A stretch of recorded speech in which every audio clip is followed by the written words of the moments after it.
The question this afternoon has to do with possibility that the Earth energy, the level of vibration in general, seems to have intensified. We were wondering if this general level of tension, anxiety, more intense experience of catalyst that many people are reporting is a result of some cyclical rhythm that the planet itself might be undergoing. Do we move through different levels of vibration as we near the end of this density? And if so, could you describe their effects upon us? And in particular, this level of energy that seems to have increased? We are those of QO. Greetings to each of you in this circle this evening in the love and in the light of the one infinite Creator. It is a great privilege to be called to your group and to be allowed to share in the oneness of your meditation and in the harmonies of your unique personalities. It is such a privilege for us to be able to hear with your ears and see with your eyes and feel with your skin.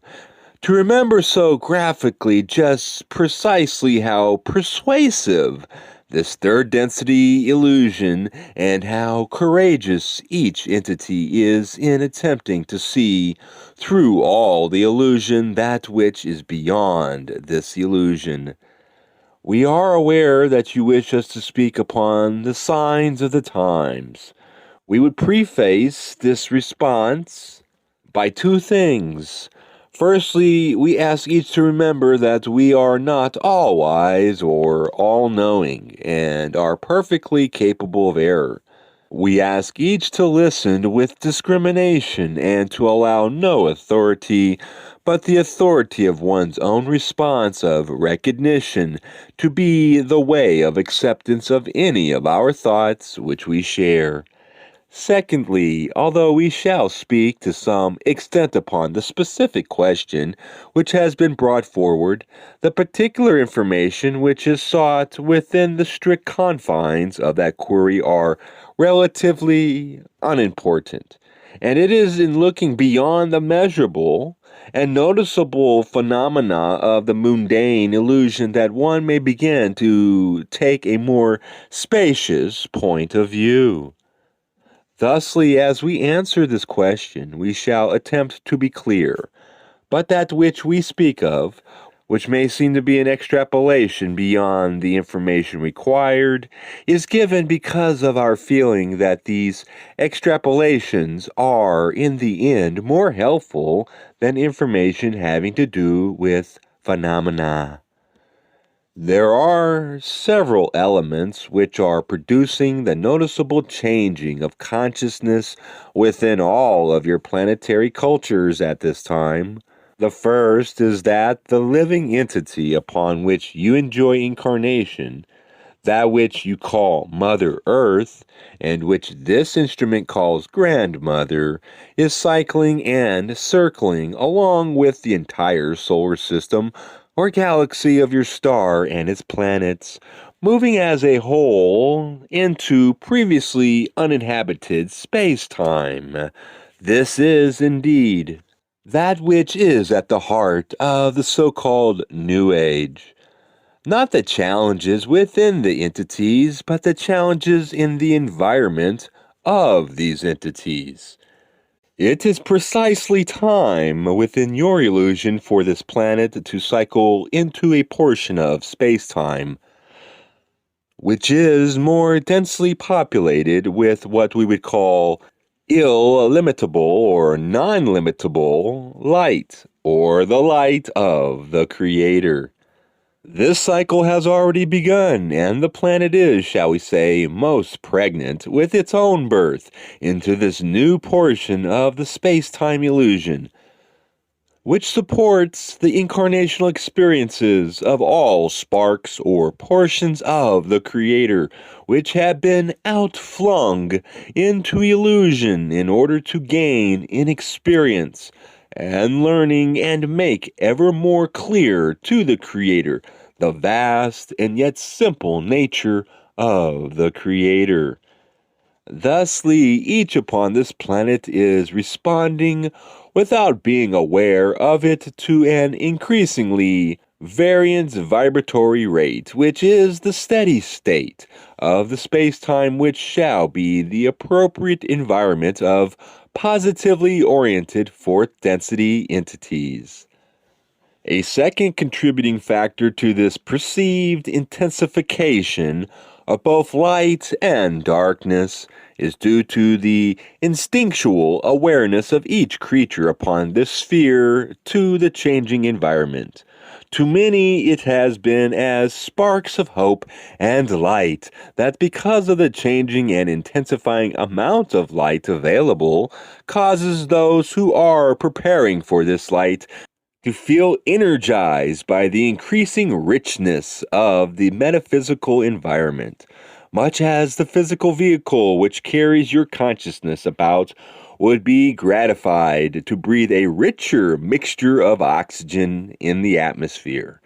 This, however, has a more or less unpredictable effect upon a large portion of your peoples who have not found it necessary, desirable, or interesting to seek for answers outside of the ordinary stream of living, working, resting, and seeking contentment and happiness.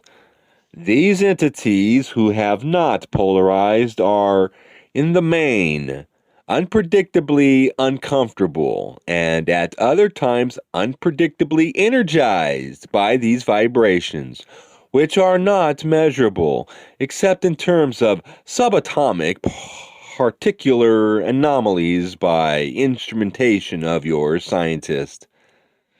This is in some cases an unsettling influence, in other cases an inspiring influence. And in this middle group of entities, both occur as one experience the various cycles of body, mind, emotion, and spirit. Thusly, a large number of your people are greatly confused. They feel this increased fullness of light as an unpredictable energy, unpredictable because of their own lack of decision to be aimed at a steady increase in polarization one way or another. Thusly, you may see the light of freedom moving through large populations of your national states because of the focused and prayerful hopes of those who perceive themselves in bondage by a government or ideology. Those who are upon the path of negative polarization rejoice in this intensification of limitless light, just as those who are consciously polarizing positively. However, in their case, the expressions of the use of this fullness of light shows in more acts of negativity as perceived by your peoples. That is, more self-absorption, more violence, more lust for power. If you may consider with us the inevitable movement of the planetary sphere itself into this fuller density of light, one may see that both positive and negative thought and action, as you may perceive negativity and positivity, are quite predictably more polarized and more active at this time, as you call it. The third factor in the changing electromagnetic vibratory rate of the planetary sphere as measurable by your scientific instrumentation is work done with the energy of the earth itself by those in several national states whose minds is set upon conquest. The planet itself balks at this use of its energy, which is intended to make anxious, unsure, paranoid, and over-concerned about small things the populations which it wishes to weaken. What those who have worked with the energies first noted by the one known as Tesla are attempting to use for ill are in an instinctual sense not acceptable to the planet itself, which is both alive and aware. Thusly, as it has been used at the approximate rate of 8 hertz to entrain the thoughts of entities and the conditions of the planetary entities, these have in large part come back as an echo, more deleterious to the source of these negatively intended actions, and have wreaked what may seriously be called havoc within the populations of those national states which wished to control that which in third density cannot be controlled. Thusly, you may see an instinctual variation in the energy grid of third density upon your planet, and the antithetical results within many national states of the peoples of those states yearning and hoping with persistence for freedom from precisely the mind control that has been overused by the governmental structure of these states, thus echoing back to the sources of these uses of energy in a way that promotes the yearning for freedom and the dissolution of ties which were unnatural, created as an artifact of hostility and war. Any governmental entity which misuses the instinctual energy of the earth itself answers not to those cosmic influences of the changing density, but to the planetary entity which is instinctually of the Logos, or love, in an undefiled and pristine sense. The earth is solidified by its inspiration to be a nurturing and healing place for the entities of the Creator to learn and to grow. When it becomes aware that these pure energies are being tapped for controlling and debilitating uses, there is the simple instinct of a loving grandmother to arrange itself in order to prevent further misuse of its purity. In the years to come, all of these factors shall become more and more noticeable, and the earth itself may seem in its birthing to be a giver of negative experience, in that it is not being a particularly easy birthing into the energies of fourth density service to others. This is regretted by the entity you call Earth, but just as a mother has the pangs of birthing, so is this planet at this time by instinct, cleansing itself continually of the negative emotions and intended actions of those cherished beings which dwell upon the sphere. In the deepest sense, it is most helpful to the labor of your planet that the negative emotions be taken from the sphere of activity within the illusion and instead given to the planet in renunciation of these forces within individual consciousness. The earth can heal anything to any degree if it is respectfully asked. Thusly, we urge each not to condemn the self for its inevitable humanity and lack of perspective, but rather to realize that many energies not desired need to be taken to the earth itself and laying down upon it or within it as one would lay down any heavy burden. For this entity is a pure healer, and there is no perceived ugliness that cannot be healed by this beautiful planetary entity, which has never strayed from oneness with the Logos or creative love. Beyond these considerations, we would like to move at this particular moment to begin with this second portion of, shall we say, our testimony. We would pause that each within this group may share in our joy and vibrations for just a little while. We do not intend discomfort for any speaking and would simply ask each to allow gentle contact that we may share in a more personal way the love and the light of the Infinite One. We are those of the principle known to you as QO. We will pause at this time. I am QO. We must say it was difficult to come back to the structures of language. It was a great privilege to rest with each seeker within the circle.